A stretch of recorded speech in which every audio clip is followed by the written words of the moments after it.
Good morning, everyone. So this webinar is about body language and nonverbal communication. I think you're going to enjoy this webinar as much as I do and as much as the previous people that watched this webinar with us. So my name is Celia Denton, and I am an industrial psychologist and owner of PTES Consulting. We are psychometric assessment specialists and provide HR support together with HR Talk. And HR Talk is a company that arranged this session with us today. And what we will be talking to you today about is the body language and nonverbal communication in general, but also if you want to do interviews or interact with people more regularly. All right. Okay, so this is what we're going to cover today. There's going to be a brief introduction about what it is. I'm going to give you a few real-life scenarios that you will find very interesting. And then we're going to discuss the fact that body language are culturally bound. Why is it important? What is the role of emotional intelligence when it comes to body language? We want to look at the fact that a lot of this is unconscious. We're going to look at facial expressions and what you can just deduce from that. It is a universal language, so there are things that's universally applicable. Some things are culturally bound, some things are universally applicable. And then what you should and shouldn't do, how to know if someone is lying in an interview, and then we're going to do a quick quiz at the end to see how good you actually are. Okay, believe me, we think we are better than we are. We're not so great. Okay, so this is the introduction. So body language refers to non-verbal signals that we use to communicate. So according to experts, these non-verbal signals make up a huge part of daily communication. So from our facial expressions to our body movements, the things we don't say can still convey volumes of information. So I know that people have taught us this from long ago, that mostly our actions communicate more than the actual words that we're saying. So it is true. So it has been suggested that body language may account for between 60 to 65% of all communication. So some research even suggests between 80 and 90%. So when doing presentations, most presenters focus their preparation time on the words they will say. But most research shows that body language accounts for as much as 55% of the message total impact. Meanwhile, the tone of your voice accounts for about 38%. And then the impact of your actual words is only 7%. So hopefully you don't give me just 7% today. Hopefully you will listen to more than I'm saying. But I want to make you aware of this because in interviews, interviews is the best example I can give you. This is where our own biases and judgments comes up. And we are more focused on what it is that we see that we like instead of always listening to what it is that they're saying. But this session is going to make you aware of your own things that you do, so that you can give people a very fair and a good chance at an interview, and that you really get the best person by looking at the competence and not just the way that people are selling themselves to you.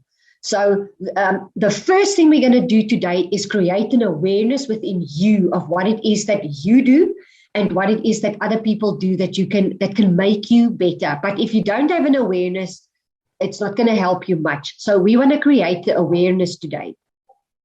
Okay, I'm going to start off with some nice real life examples of things that has happened and how we can read these people. So let's start off with a very exciting example. This is a very interesting example that I've just always found it very interesting.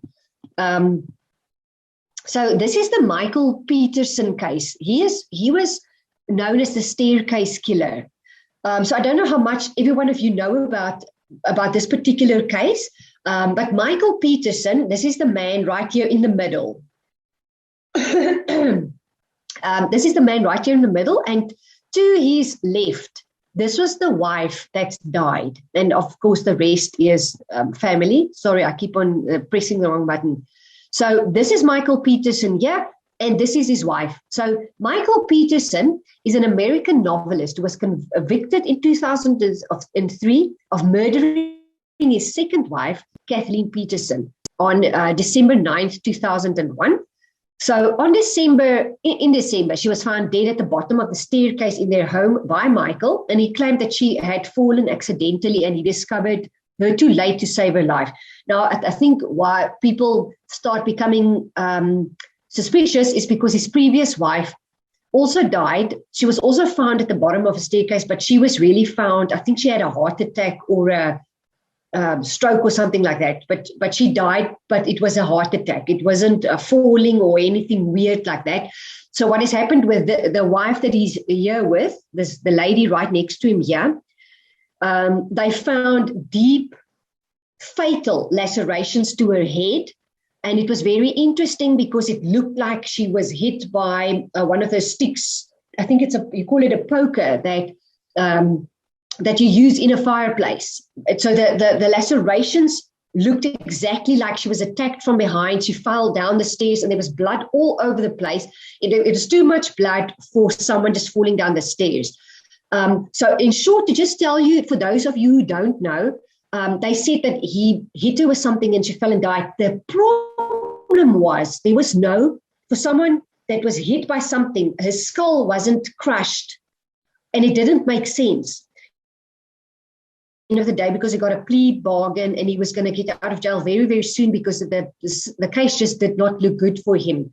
And later on, it was discovered that in the area where they lived, they had issues with big, massive owls. I don't know if you know about this, but it sounds funny, but there are actually signs outside in the area that says beware of owls because they attack you and they actually go for your head. So what they were thinking that could have happened, there was a big owl trapped in the house because the lacerations on her head made absolute perfect sense with an owl's claws, because the problem was the skull wasn't crushed. So if she was hit by a stick, the skull would be crushed. And in this case, it wasn't. So was he lying or wasn't he? Because is the owl theory too far-fetched? So there was a lot of contradictory evidence and witnesses. So a lot of emphasis was placed on his body language. So they say you tend to look away when you hear bad news or information. A high-pitching voice mimicking shock could be an indication of lying. Now, if any of you had watched any of his documentaries that he participated in, there is areas where he's acting shocked, where it just sounds so false. But now I must tell you, he sounded false to me, but I sort of started to believe in the theory that it wasn't him that was the killer. So, but in this documentary, he did sound to me like he was faking. But now also it says here, if you know that you're on camera, you may act a little bit more like out of the norm. So, but anyway, so there was no denial, but fishing of facts. So in a murder case, for example, people may not say it wasn't me. Then if there's no denial, and if the person fishes for facts, then it could be a sign that they're guilty. So an innocent person will say, it was definitely not me. I don't know what happened. And what guilty people may do, they may fish for facts because they want to know what does the police know and what they don't know. So if you are unsure of what the interviewer knows, you may fish for facts so that you can know what it is all about. All right, another thing that could be indicative of someone being guilty is you repeat what the interviewer asked. For example, there's a written statement. So the police in this case with him, they said to him, there's a written statement of this, this, and that. And he said, a statement? I would like to see that statement. So if you answer a question with a question, it could be an indication that the person is lying because they're playing for time and they're trying to figure out what does the police know? How can I prepare my story? But once again, this is my last point here. In this particular documentary, people do say that as soon as you know that there's a camera on you, your normal way of acting may disappear. So it's very difficult to know with him. I don't know if any one of you have an opinion about, or if you know about this case, and if you've got an opinion about this, but it is so incredibly interesting. I know that at this stage, none of his children talks to him. And I think it's purely because he took the plea bargain where he admitted guilt in order to get out of jail very soon. So this one is a very strange particular case. He looks odd. He looks guilty. But if you look at the the new evidence that came out, I almost want to give him the benefit of the doubt. Down at the bottom here is the link. So please, if I can forward the presentation to you afterwards, watch the link. It's very, very interesting. Another perfect example. So this one is very peculiar. This is the Chris Watts family murderer. So Chris Watts, this was actually quite recent. This man was found guilty of killing his wife and 2 children. So the Watts family murders occurred during the early morning hours of August 13 in 2018. Initially, he lied extensively about the murder, but while being interviewed by the police, he admitted to murdering his wife. So he actually just admitted it. I think he couldn't keep it up anymore. He later admitted to killing the daughters as well. And that was 4-year-old Bella and 3-year-old Celeste by smothering them with a blanket. So at the end of 2018, and this was just the other day, he pled guilty to multiple counts of first-degree murder as part of a plea deal. So he was sentenced to 5 life sentences without the possibility of parole, 3 to be served consecutively. Okay, so let's look at his face. So his body language was analyzed by Cliff Lansley, and he indicated that Chris's facial expressions caught on camera when police arrived at his home betrayed his lies. Now, if any one of you watched it, this was a little bit easier than the the case just before this one. Because if you look at this, the way that he talks on camera, Chris Watts specifically, it looks a little bit more guilty. I put the link down at the bottom here below so you can have a look at it. So firstly, let's look at this, the picture that I put here on the right for you. So if you look at Watts' face in more detail with a close-up, on the left-hand side, you'll see the baseline. So on the left here, you'll see this is what he normally looks like. So when he was talking to people, you can see on the right-hand side, on the right-hand side, he's talking about his children here, and you see the lip corners raised, and you also see the eye tighten a little bit, and the cheeks are raised. So the one part stays normal, and the other part is sort of like expressing like, I don't know, I just want them back. I don't know where they are. I just want them back. And then what was very interesting, if you watch the link, click on the link below, you'll see that he's standing like this, and he does sway a little bit like that. So it's almost like he's trying to comfort himself. So the body language experts actually says that does indicate anxiety. And he says that she was still there at 5:15 in the morning. By the time he left, she was still there. And then he goes like this. So this is what they call the double hand shrug. And that means that I have no confidence in what I just said. But so you can see a little bit of a defensiveness, there's nervousness, and then the double hand shrug is like, I just want them back. And then the face that goes like that. It's actually, when you watch it, it looks like he's standing at a braai and he's just, I would just like to have a beer, So when you watch this one, it's a little bit easier to understand than the Michael Peterson case. Okay, so this was Chris Watts. I would also like to know your comments on Chris Watts, although he was just found guilty. That was quite straightforward because he admitted to it. Chris Watts also comes across as he looks like a very confident, assertive person, a strong person. But when he talks, he sounds like a little boy that's actually quite weak. So look at that when you watch the story. Okay, and then my favorite, when I wrote this webinar, the Harry and Meghan interview was at the forefront of everything. I think this happened last year. Everyone was just talking about Harry and Meghan and what's happening there. So I found this one particularly interesting because I was trying to figure out what was going on here. What is going on with Harry? Is Meghan actually being difficult here? Is it the monarchy's fault? Are they maybe just very cold and brutal? What's the problem? So psychologist Stanton decoded Meghan's body language when she was talking to Oprah Winfrey when this happened last year. She analyzed the whole conversation that happened between Oprah Winfrey and the three of them. And during the interview, she said that the fact that she noticed that her husband was in need of reassurance when she made that gesture. So Meghan was constantly reassuring Harry, because Harry, we know, is a little bit shy in front of the camera, and she's not. So she would put her hand on him, sort of to give him comfort constantly. The second point there, Harry's body language indicated a lot about the couple's chemistry, and he is clearly besotted with her, that you can see. The third point, he continues that Harry appears to be head over heels with Meghan and gives gestures indicating that she's with him. So that you will always see that she's, the way that she's interacting between Oprah Winfrey and Harry is to try and make him comfortable, and that, she's with him. Okay, and then there's a panel of very, very competent body language experts, and I put the link down here at the bottom for you again. And this is the experts analyzing the interview with Oprah Winfrey, and it's very, very, very interesting. So firstly, remember there was the claim about Archie's, a discussion about Archie's skin color and whether that actually happened or not. So there was one expert that indicated that it was a blatant lie, and the other suggested that she was telling the truth.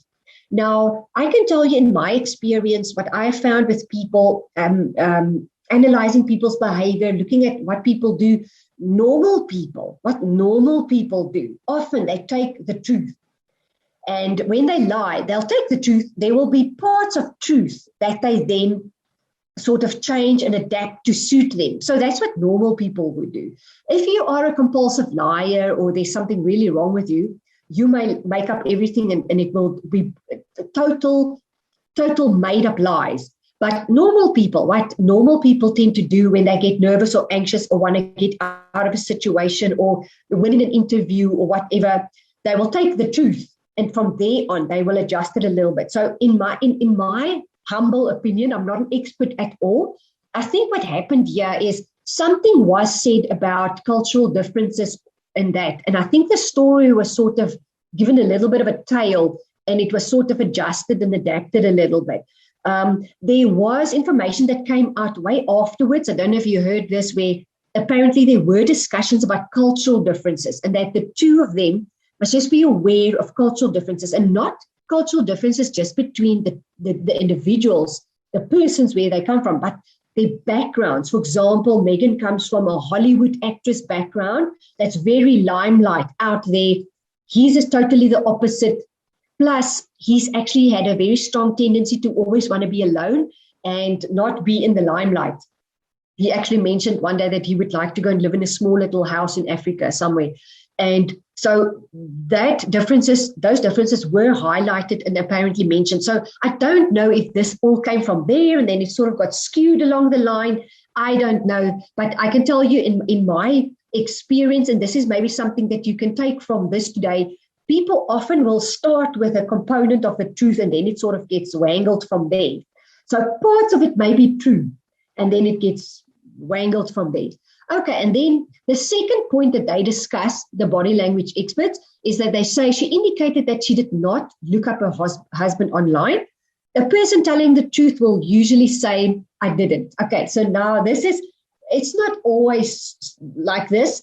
But another example is I can give you when Bill Clinton said, I did not have sexual relations with that woman. So the fact that he spells out, I did not, she did not look up her husband online. A normal person will say, I didn't look him up online. I didn't have sexual relations with him. So also remember, you don't want to just look at this one component. You want to always take a few things. If you just look at one sentence, you may be wrong then. You may make the wrong assumption. But in this case, it's another clue that she may be lying. We know now that Bill Clinton lied. So often people will, if they want to make a real point, they'll say, I did not. Okay, and then the last one, she finishes a sentence. Throughout this whole interview, whenever she talks, she will say something and then she'll say, this and this happened, right? It happened this and this way, right? So when she ends it with right, it suggests that she's trying to build rapport with the interviewer and assuming and expecting that the person that's listening to her will assume that she's saying the truth.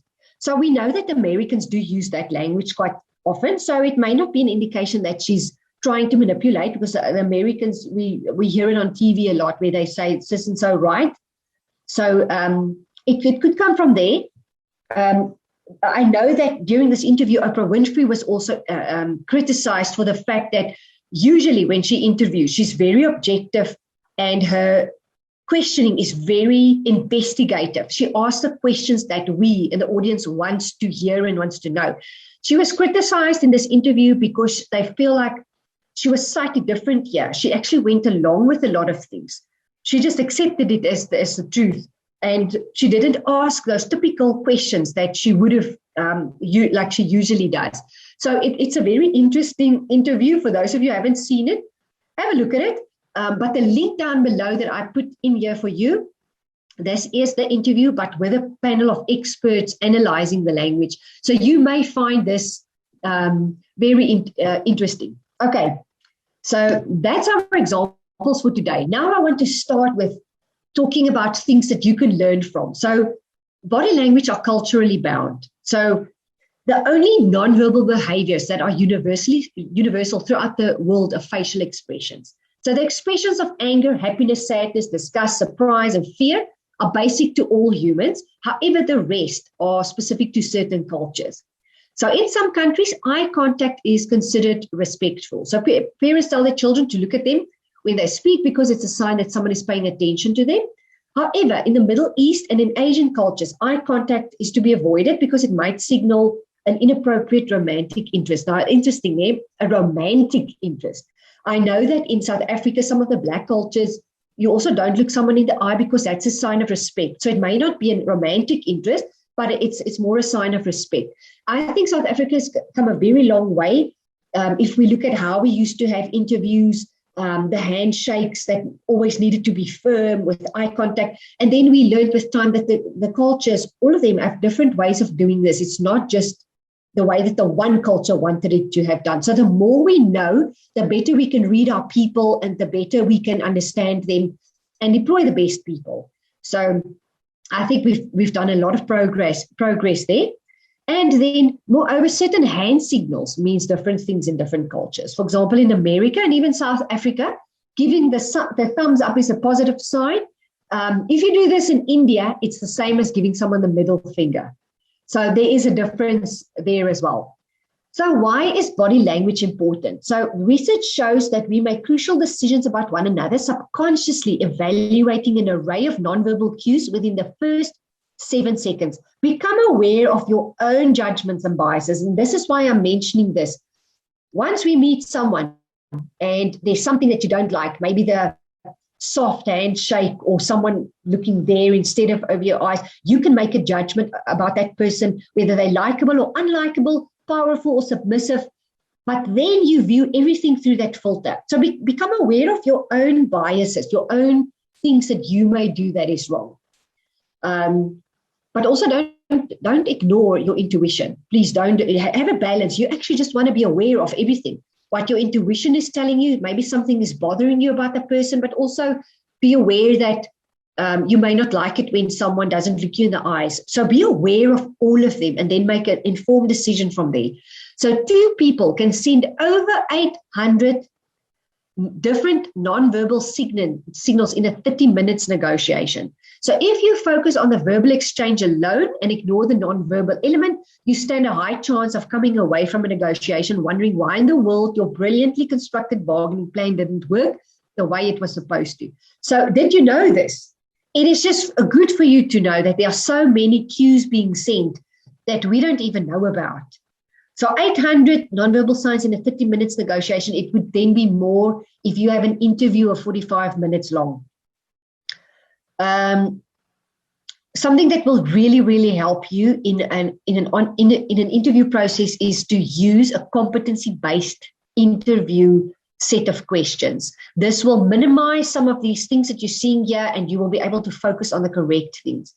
So there are 2 sets of nonverbal signals that people look for in leaders. So status and authority, warmth and empathy, and the most effective leaders employ the right signals at the right time. So which means they realize that the body language signals that work so well when announcing a new business strategy are not helpful and could in fact sabotage their efforts when building collaborative teams. So you want to use different approaches when you've got different goals. This is why emotional intelligence is also very important. You cannot be better at reading and understanding body language if you are not emotionally a little bit clued up, more aware, and in short terms, if you're not emotionally intelligent. All right, so this is where we jump to the emotional intelligence part. So the ability to read body language is related to emotional and social intelligence. Some people can read others' body language easily, and some people can't do it at all. This depends on how much you have developed your own emotional intelligence. So even the experts can't really read body language 100% of the time. There is a lot of research about different meaning of nonverbal communication. So a lot of experts may get it right about 80% of the time, but there are definitely mistakes as well. For example, someone that looks at their watch a lot may come across as not wanting to be there, but it could be the same time, it could be a very time-conscious person. So imagine you talk to someone and they constantly look at their watch. It may not be about you at all, but the message that you may be getting is they don't have time for you, they don't want to be here, but they may be thinking, I've got these other things that I must just take care of, or I just don't want to be late, or I must just watch my time here so that I can be on time there. So, but I think in the Afrikaans culture, I think it would be we would not like it when people do that. But if you become aware of your own things, your own issue, your own things, you just want to be aware of it. You just want to know it could be me as well. It's not maybe that person. Just know about it. You don't have to do anything about it. That's the big thing about emotional intelligence and this. You just want to create awareness in yourself. Okay, and it's unconscious behavior. So it's unconscious for both the sender and the receiver. So for example, you could be concentrating and focusing while listening, but have an expression of disapproval on your face, but that's because of concentration. So I want to take the body language a step further. And this is maybe something that you knew or didn't know, but a lot of the body experts look at the micro expression. So that's even beyond the normal body language. So apparently, those are a better predictor of true feelings. So micro expressions are brief facial expressions that last only a fraction of a second, and they are a sign of repressing or concealing an emotion. So normal expressions last from half a second to 4 seconds. So I'm not expecting anyone to be able to do this. I think you need a lot of training for this. But there are a book that you can consult if you want to. And this is the book Blink by Malcolm Gladwell. And he cites a lot of fascinating studies. And one of them examines micro expressions of romantic couples on video. So he had them talking about random things such as the dog, the current event, or something that wouldn't evoke a negative interaction between the two of them. Then he looked at the interactions frame by frame to view each person's micro expression. And just from looking at the information from their body language, he was able to predict which couples would last and which would break up with about an 80% accuracy rate. So if you want to read up more about it, this is the book Blink by Malcolm Gladwell. So for example, many of us have nervous tics that reveals themselves in a variety of ways, such as touching hair, constantly adjusting our glasses or jewelry, or wringing our hands, or shifting from side to side. So there's a lot of things that we do. It doesn't necessarily mean a negative thing. Just, it's good to also know that when you're talking to someone to see that they're nervous so that you can know also how to manage your interview process. So let's look at facial expressions.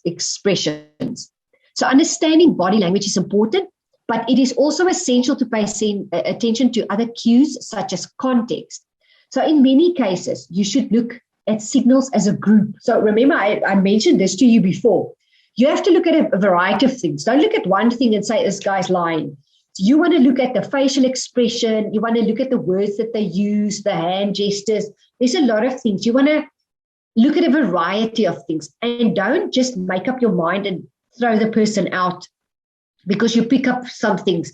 Once again, what's going to help you during your interview process is if you structure your questions and you use competency-based questions for every single person in exactly the same way. It's going to minimize some of the the things that causes disruption and distracts, but you will be able to see how is the person responding to this one question. What is the language or the actions, the cues when they're answering that specific question? Then you can also compare the candidates. Okay, so here is what to look for when you're trying to interpret body language. So in some cases, our facial expressions may reveal our true feelings about a particular situation. While you say that you are feeling fine, the look on your face may tell people otherwise. All right, universal language. The expression on a person's face can even help determine if we trust or believe what the individual is saying. So that is how we all are. You know, we look at people and we trying to determine, do we believe them or not? So, and the best thing that we can do is looking at the expression on a person's face. So one study found that most trustworthy facial expression involves a slight rise of the eyebrow and a slight smile. This expression, the researchers suggest, conveys both friendliness and confidence. So facial expressions are also among the most universal forms of body language. The expressions used to convey fear, anger, sadness, happiness, it's the same across the world. So the researcher, Paul Ekman, has found support for the universality of a variety of facial expressions tied to particular emotions, including joy, anger, fear, surprise. So this is another researcher that you can look up if you want to, is Paul Ekman. Okay, but it is a universal language. It's like when we do a cognitive assessment and future learning assessment, we look at patterns because patterns are also universally applicable to all people, whereas language, numbers, all of those things can differ from place to place. It depends on your background, your schooling, but when you use patterns are also the same. So this is a universal language as well. Let's look at the mouth. When evaluating body language, pay attention to the following mouth and lip signals.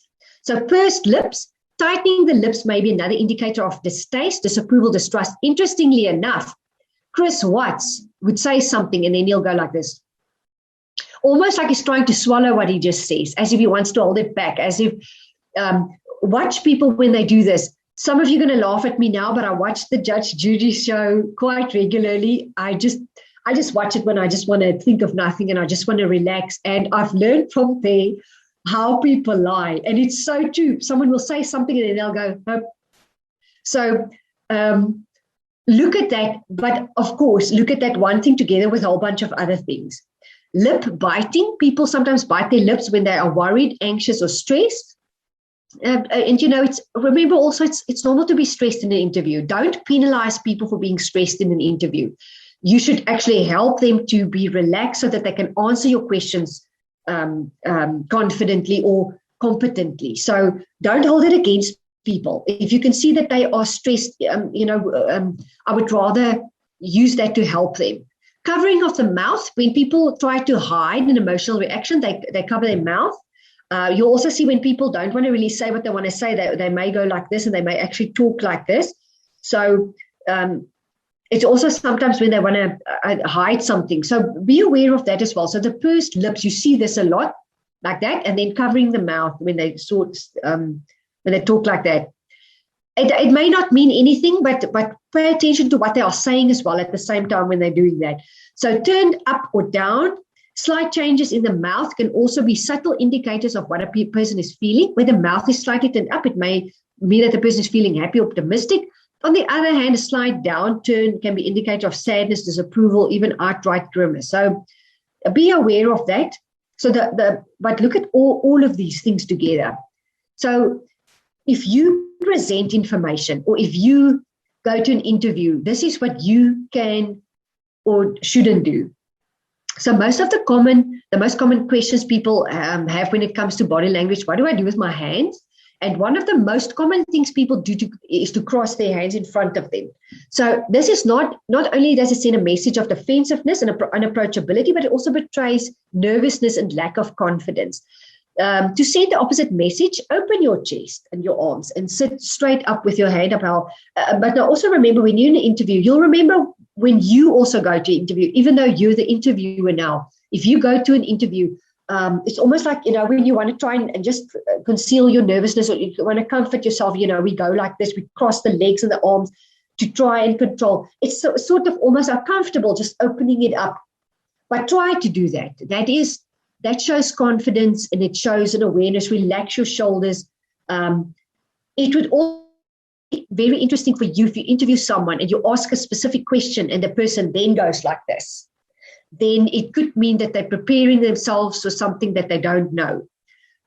So be aware of that, but also don't hold it against someone when they get there and they are nervous. You should expect the nervousness. All right, and then another big no-no is crossing your legs while standing in front of your audience. Now, this is interesting because I used to think that if you cross your legs, it means that you're quite comfortable.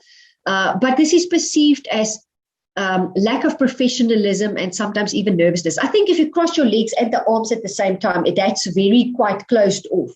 But it depends. I never used to think myself that crossing my legs means that I'm unprofessional or nervous. It just shows you again where I as a person comes from. So don't hold it against someone if they cross their legs. Touching any part of your neck or face is a lower position and can indicate anxiety, nervousness, or lack of control. They did find that when people lie, they tend to just sometimes just quickly touch their nose or like that. They don't know why, but it's be aware of that. It sometimes happens. And then when someone just goes like that, then just be aware of that. Wringing your hands is as if you're washing them is a sign of discomfort or lack of preparation. So also be aware of that. It's also not uncommon for someone in an interview to be a little bit nervous in the beginning and do this. I always also think that if the police are questioning someone that's a suspect of a murder, whether you're guilty or not, I reckon people would be nervous, especially if it's an innocent person and you're thinking, listen, I have to be a witness or testify. Of course, you're going to be. A normal person would be a little bit nervous. So I don't think it would be held against someone if they show the nervousness. I think it would then depend if you could pick up lying. All right. Another defensive gesture is placing your hands in your pockets. This indicates powerlessness and shyness. Once again, I wouldn't have thought this. I would have thought if you stand relaxed like that and talk to people that it's actually quite a confident gesture, but apparently it's not. So once again, that is the perception. So don't hold it against someone if they're standing with their hands in their pockets. They may be totally relaxed, enjoying it. But once again, you want to look at other things together with this gesture, not isolated. All right. People tend to naturally pay more attention to those who look them in the eye. On the other hand, avoiding eye contact communicates lack of confidence, openness, and trust. There could be a definite cultural difference between different cultures when it comes to this particular topic, because we know now in some cultures, people don't look you in the eye because it's a sign of disrespect or, like we mentioned before, romantic interest. So if you just know about those things, you can understand it. You won't make your own assumptions. That's wrong. Okay, some presenters resort to trick of fixing their stare. This is now when you do a presentation and there's an audience. But an audience can quickly tell when someone is avoiding eye contact with them. So instead, when you're talking to an audience, try to look at different people and different spots in your audience to make people feel important. Send a message of self-assuredness and self-confidence. So another thing that you can do when you're talking to a whole audience is don't just stand in one spot in the entire presentation, like this person is, for example, doing here. So if you would be standing there with your arms crossed or in your pockets and you're standing dead still, it would look like you're shy or anxious. So I would actually move around a little bit, make hand gestures. You don't have to have a whole acting going on, but you also keep people's attention if you move around a little bit. If you move your hands, you can learn all of these things. We can teach the youngsters this as well, to use your hands, not too much as well, but to move around and to create that impression of confidence. So moving around during appropriate moments in your presentation will not only make your audience more attentive, it will also keep your mind more alert. It really does. And it will channel your nervous energy. It really does. So it will also help you to feel a little bit more comfortable. So just make sure to avoid wearing, of course, stilettos or very high shoes, where you have an increased chance of tripping or falling. So, that will just add to your nervousness and anxiousness. So avoid those type of things. All right. Any gesture used during your presentation should be used to either emphasize a point, describing something, convey an emotion, express a mood, or prompt the audience to take specific action. Most presenters, however, use the same gesture over and over without clear communicative purpose. This is what I mentioned to you. Don't go too much or show your hands too much. This could actually distract as well. So try to plan varied gestures beforehand that help highlight main points. Even if you constantly think about them before your presentation, use them in a controlled and smooth manner so that they don't come across as forced. All right, and standing firm with your feet hip width apart sends a clear message of stability and confidence. Shifting your weight from foot to foot or standing with your feet closer together communicates uncertainty and nervousness. So I don't know which of you have seen this figurative leaf position before. So it's both hands clasped in front of the body, forming the shape of a fig leaf, covering the groin area. So this sends a message of discomfort and shyness, suggesting defensiveness and need to protect the most sensitive and vulnerable parts of the body. I actually would have thought that this is quite normal, but I think what people use more often is the crossed hands behind the back. That seems very open and quite relaxed. But I didn't know that this was also a sign of defensiveness. I didn't know that. So just be aware of this as well. Okay, when we want to look at people's actions in an interview, this is what we're going to look at. So most people have no better than a 50-50 chance of detecting deception. So don't think that you're going to be excellent at this. You just want to be good and become really good at your own interview process. So this will work the best if you do it together with competency-based interviewing. But please keep an eye out for when we do the webinar again about the competency-based interviewing, because there we will show you how to ask the questions, what to look for, how to score people very objectively, because you will get rid of a lot of the distractions in the interview. I will never, ever forget, it was about 20 years ago, I recruited someone for a company and we did the psychometric testing for this company. And I remember this, it was a youngish black guy, and he came across as quite lacking confidence, very shy, and in the first impression, not very impressive. And when I did the psychometric testing with him, he was just a beautiful, competent, technically strong person. And I will never, ever forget that, the way that the impression was in the first step. And then the second step, the psychometric assessment actually indicated just a quiet, shy person that's very, very competent. So I will never, ever forget that. That one particular incident guides me throughout everything that I do from here on forward. So please be aware of your own biases, your own cultural things that you look at when you think someone is maybe being disrespectful or shy or whatever, that you know what it is that you're looking at. So firstly, too much or too little eye contact. That's also a cultural thing. Overemphasize details or avoiding details. So in a competency-based interview, you're going to know when people are emphasizing details. They take the thing and they run into that direction. Or if they're avoiding detail, you're asking them a question and you know what you're looking for, and they avoid the detail. But you can see this clearer with competency-based interview. General unstructured interviewing, you're going to get confused because it's going to be all over the place. You cannot pinpoint. The third one there, fidgeting a lot, touching the nose, the sign of possibly lying, mouth pursed after they've said something. They go like this. Speech hesitations, like someone is trying to adjust their story, looking up or down, answers questions that were not asked. This is such a good way of trying to derail and distract the interviewer. So if you have competency-based questions, you want to know, you're expecting what the answer is going to be, and you want to look for specific things. If someone doesn't know or they're trying to lie, they're going to tell different stories. It's going to be off the point. But you can pinpoint it better and control it better when you've got a structured question and then see what they do from there. May repeat phrases or words that's a big thing. When people don't know what to say, then they repeat things and they just may repeat things. Sorry, I'm reading here one of the questions that popped up. What is the relation between personality and body language? So that is quite an interesting thing, because it's quite different, in my opinion, because a personality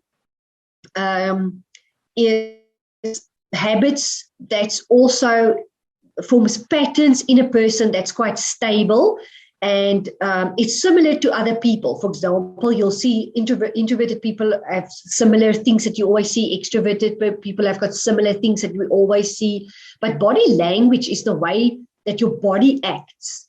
So one thing where I can draw a relation between personality and body language is, for example, the introvert's body language may not be as expressive. Or it could be if they've learned how to be like the extrovert. So never be confused. I've seen introverted people act like extroverted people because they've learned what people want to see and hear. So it's two different things, but you can pick up things in the body language about the personality, but it's very different. And I think the thing that we want to pick up specifically in interviews is people that's maybe lying, or people that's trying to deceive you, trying to get a job where they're really not competent or good enough for the job. So be aware of those things. And then, so I hope that answers your question. Please pop another question if that wasn't clear enough. Okay, then at the end here, the person may repeat phrases or words. Focus on when they stop talking about themselves. Because remember, an interview, they need to give you an example of something about them. So when they start drifting off, they will stop talking about themselves. They'll start referring to this and that, and or they will say, this is what I would have done or should have done or something like that. Then you know that they don't actually know what to say anymore. But once again, in a competency-based interview, you control more of these things. Okay, so lack of self-reference. I'm going to delve a little bit deeper. I just want to keep an eye on the time. So lack of self-reference. So in the interview, and now I also want you to think further. Say, interview with a criminal. Truthful people make frequent use of the pronoun I to describe their action. So the sentence will go like this: I arrived home at 6:30. The phone was ringing as I unlocked the front door, so I walked straight to the kitchen to answer it. I talked to my mother for 10 minutes before noticing that my TV computer were missing from the living room. So this brief statement contains the pronoun I about 4 times.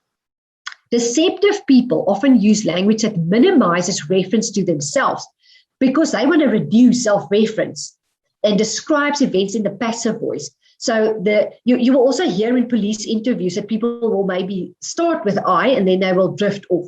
So, for example, the safe was left unlocked rather than I left the safe unlocked. So they're trying to avoid to lie. This is what they say. Actually, even liars don't want to really lie, but they have to because they're going to get caught.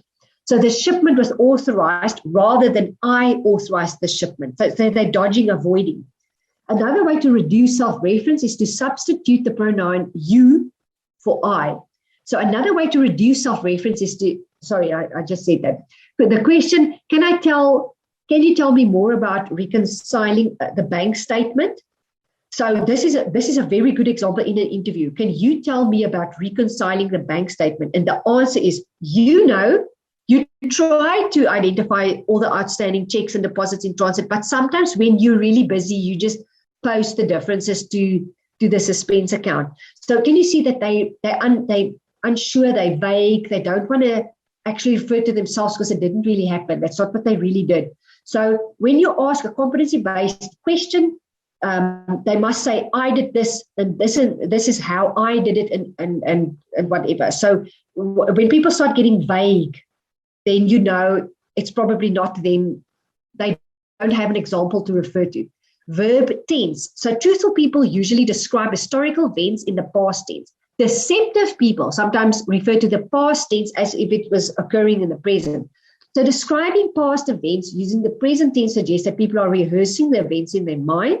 So investigators should pay particular attention to points in a narrative at which the speaker shifts to inappropriate present tense usage. So they will shift from the past tense to now. So consider the following statement made by an employee claiming that a pouch containing 6,000 Rand in cash was stolen before she could deposit it at the bank. Okay. So firstly, if you look at the first point there, after closing the store, I put my cash pouch in my car and drove to the Olympia Bank on Elm Street.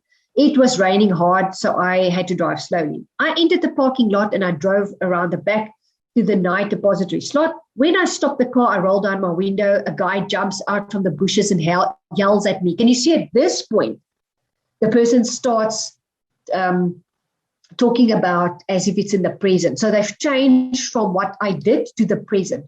Then they say, I can see he has a gun. He grabs the cash pouch and runs away. Then I saw him.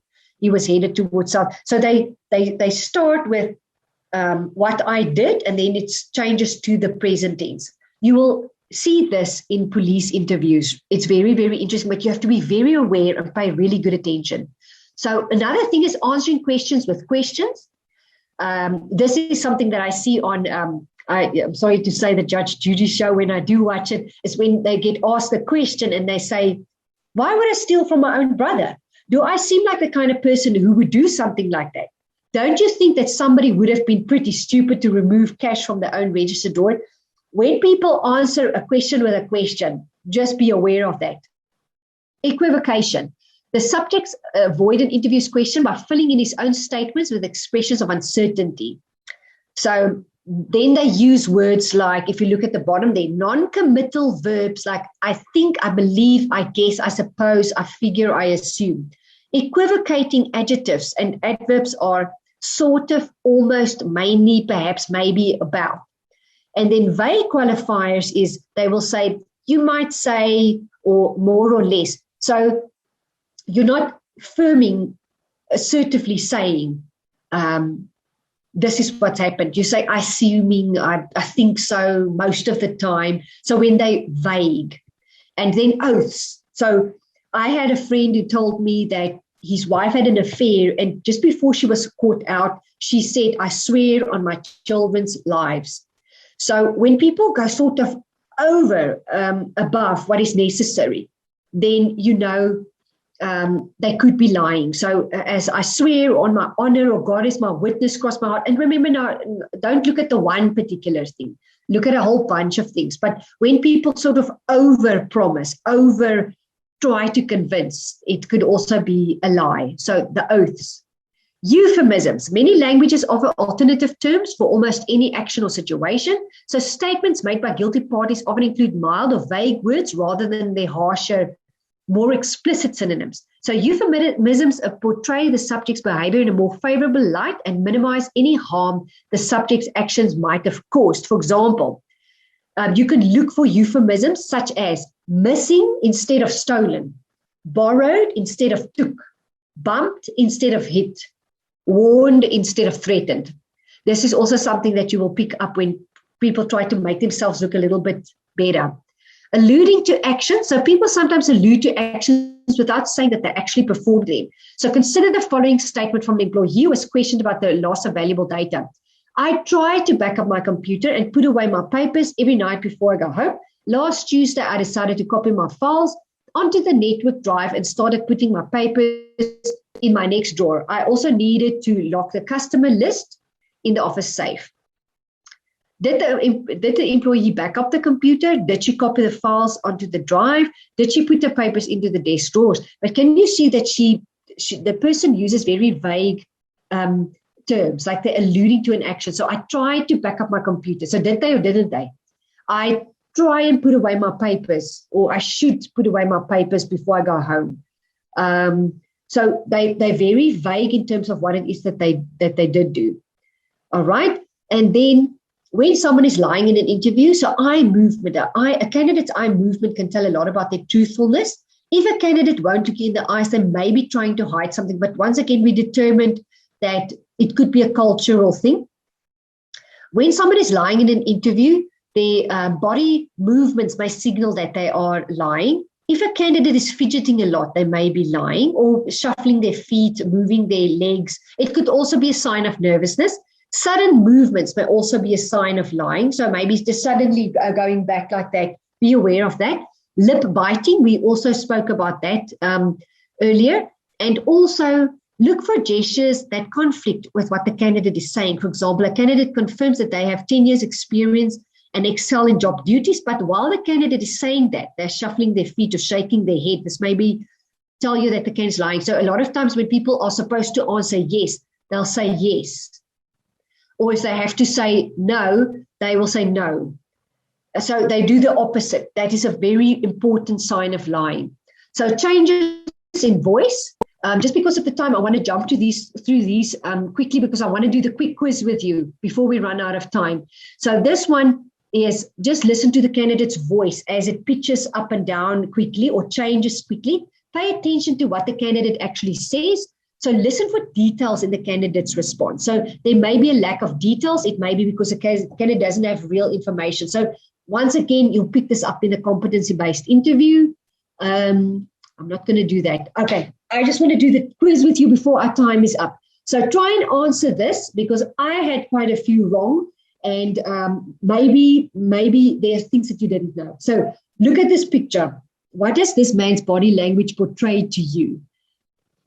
Does it portray shame, confidence, sadness, or nervousness? So pick your answer and let's see if you're correct. So shame, confidence, sadness, or nervousness. Let me just see if someone answered here. Okay, so someone here said for nervousness. So let's look. The answer is nervousness. Nail biting, or at least just sitting like that, is a common language behavior that helps someone to relieve tension and anxiety during stressful situations. So he does look nervous. Let me just see what other. Oh, someone else said sadness. In that particular picture, he does actually look a little more than nervous. So I agree with you. I was also not so sure. Let's look at the next question. If someone's feet is pointing towards you, do they show interest or disinterest in you? So if someone's feet is pointing towards you, do they show interest or disinterest in you? Let's see if there's an answer here. So a lot of people are saying interest. So what is the answer? So feet pointing towards someone is generally a good sign of mutual attraction or interest. In a large group setting, the most charismatic person will usually have the most feet pointing towards them. However, if a person feels uncomfortable or disinterested and wants to leave, the feet may be pointing away towards the exit. Okay, let's look at question number 3. When someone is sitting in this position, what does it mean? Okay, so I myself was a little confused with this one. So is this happiness, fear, confidence, or excitement?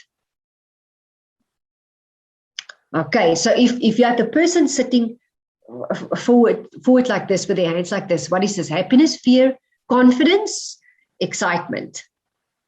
Let's see if there's an answer. Okay, so this person says fear. The arms are blocking their body. Another person says confidence. I must tell you, I was confused here. I wasn't sure myself.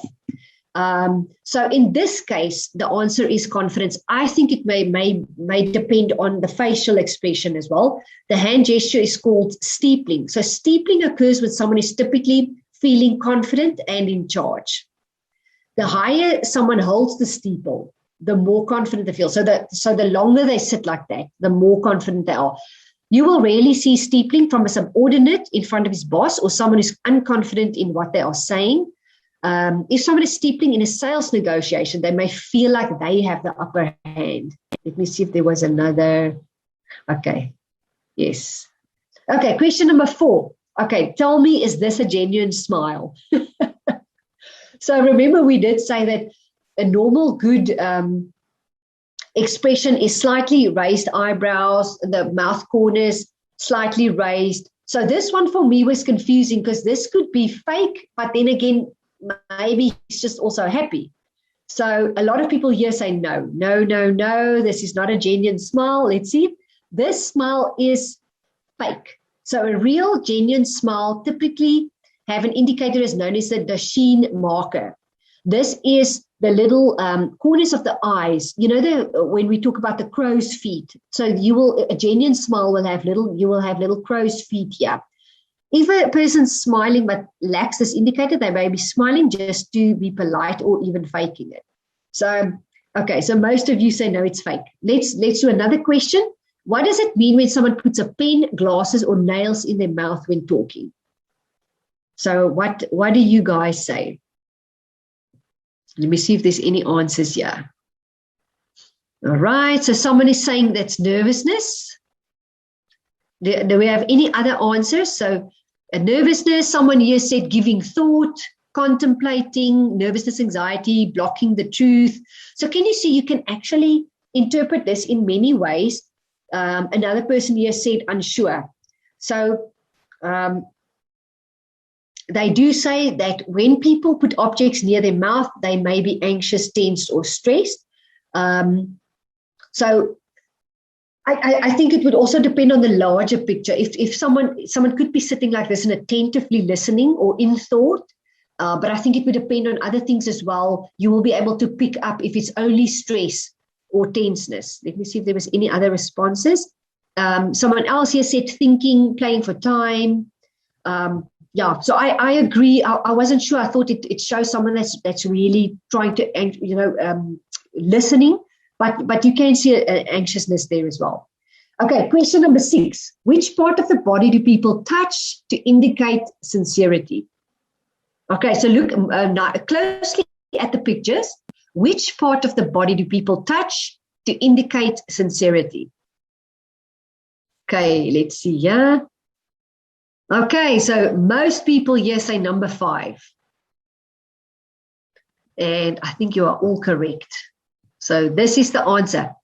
The old cliche, touching the heart, certainly rings true here. So touching the chest with both hands is a body language cue that shows sincerity, honesty, and sympathy. So that's pretty good. You did pretty well there. Question number 7, I think this is almost our last question.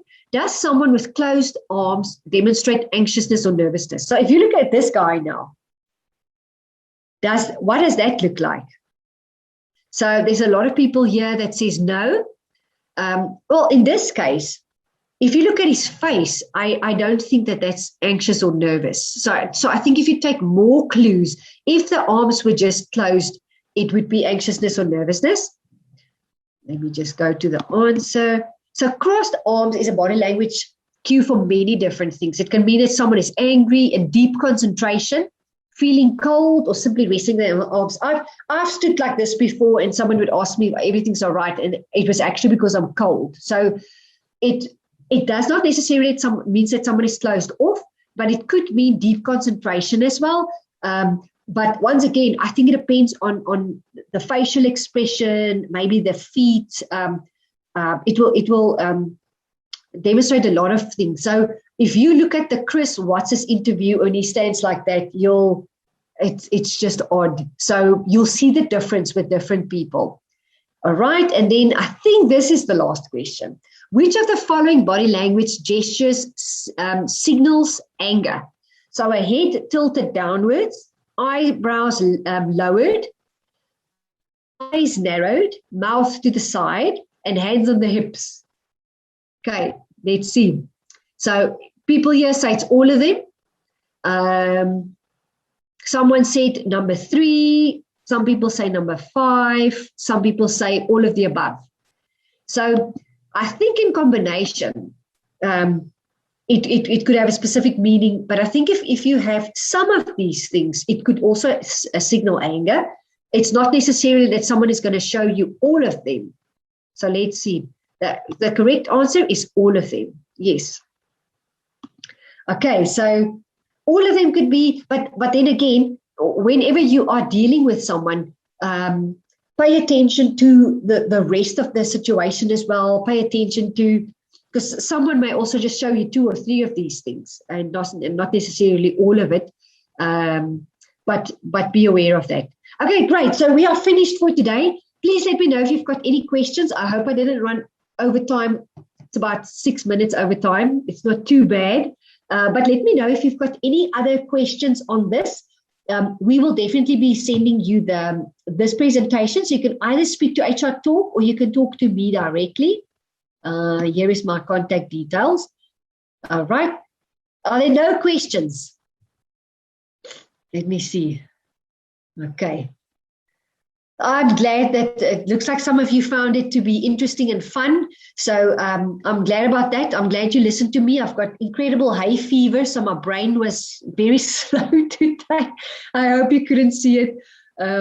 But I will be able to email you this. So you can either email me or you can speak to the HR Touch. And please keep an eye out for the competency-based interviewing webinar, the stress management webinar, and the emotional intelligence webinar. This is very, very important, and it all links back to these things. These things are all very important for you to know. The more you are aware of yourself and of others, you can actually maybe get to a more accurate conclusion more quickly. And but if you need any other information, please contact us. This is what we do, is we make sure that you get the right people on board. So thank you, everyone. There's a question here, repeat a question, ask it in a different way. So repeat a question, what that person means is if you ask someone a question, did you steal the money? And the person answers you back and they say, did I steal the money? That's what we mean with that, repeating the question. So if the person definitely says, no, I didn't steal the money, that sounds more truthful than throwing the question back at you. So that's what we mean with repeat a question.